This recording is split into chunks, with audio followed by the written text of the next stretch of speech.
Welcome to Lessons from the Road. This video will provide you with some important information about Victoria's licensing system, as well as advice and tips from parents who have been through the process of supervising learner drivers.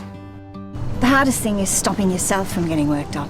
You just have to learn to control your own nerves and make sure you're giving them clear instructions. Well, you've got to give them all the experience you can. Once they're on their P's, they're on their own. It'd be very easy to say, not today, I'm busy. But you have to be disciplined to find the time to clock up the practice hours. If you're a parent, calm down. It's so much easier to learn without somebody yelling at you from the passenger seat. The video is divided into 8 episodes. You can watch it from start to finish, skip forward to an episode that interests you, or return to an early episode at any time. Let's get started. In Victoria, we have what's called a graduated licensing system. The aim is to make younger drivers safer drivers.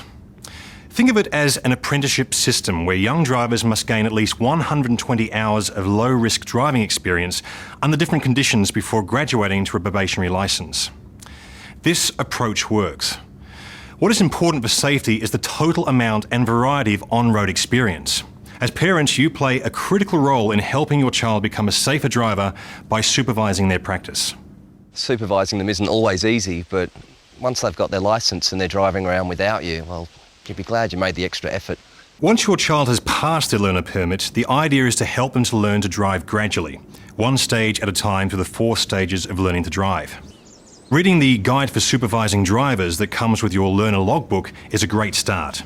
You've got to start with the basics, really, and only introduce them to new skills when they're ready for it. Otherwise, it's just more than they can handle. Yeah, you can't rush it. It's not a race. Jackie was driving at a snail's pace to begin with. As soon as she was ready, we were driving along highways, turning at busy intersections. Through this gradual process, the learner develops safe driving habits, choosing the correct speed, judging gaps in traffic, spotting hazards on the road. These are the sorts of skills they'll gain with regular practice. There are a few safeguards in place. The learner has to be over 16 and the supervising driver has to be fully licensed and over 21 years of age, not a friend or a sibling on P-plates. I got my learners a couple of weeks after my 16th. Yeah, late in September, I recall. I do have an older brother, but he's not allowed to supervise me. Yeah, my eldest Ty, he still needs P-plates. The learner has to have 0 blood alcohol and the supervising driver has to be below 0.05. In addition, learners can't use mobile phones for any purpose while driving. That means no calling, no sending and no reading texts.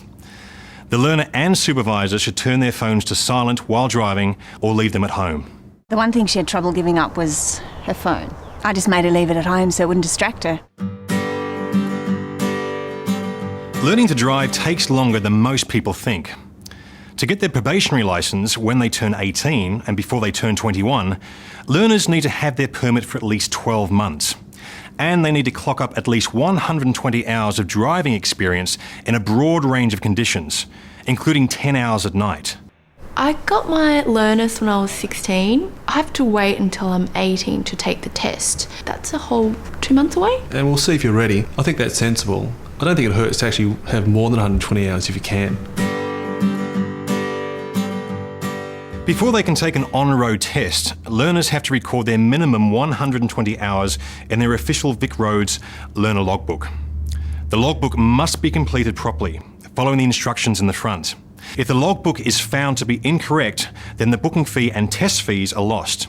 The learner may not be able to sit the drive test and may have to wait 6 weeks before attempting to take the test again. The logbook is a crucial part of the process. I'm a chippy, so I have to keep a vehicle log for my tax. So when Tim got his learners, I just told him to put his learner's logbook in the glove box next to mine, and he fills it out at the end of each trip. And then I sign it, and it's a good habit to get into. It was a bit of a hassle at first, but it only takes a few minutes, and then it's really good for learning where you've been, what you've done, what practice you've still got to do, that sort of thing. There can be heavy penalties for learners and supervising drivers caught cheating if they've added extra hours in the logbook. Just remember, fraudulent entries in the logbook mean the learner is cheating themselves and increasing their crash risk once driving on their own. Remember these key points. Victoria has a graduated licensing system with a step-by-step approach to learning to drive. Learners need at least 120 hours of driving experience in a broad range of conditions, including 10 hours at night, before they can take the on-road test. And they need to complete their logbooks accurately.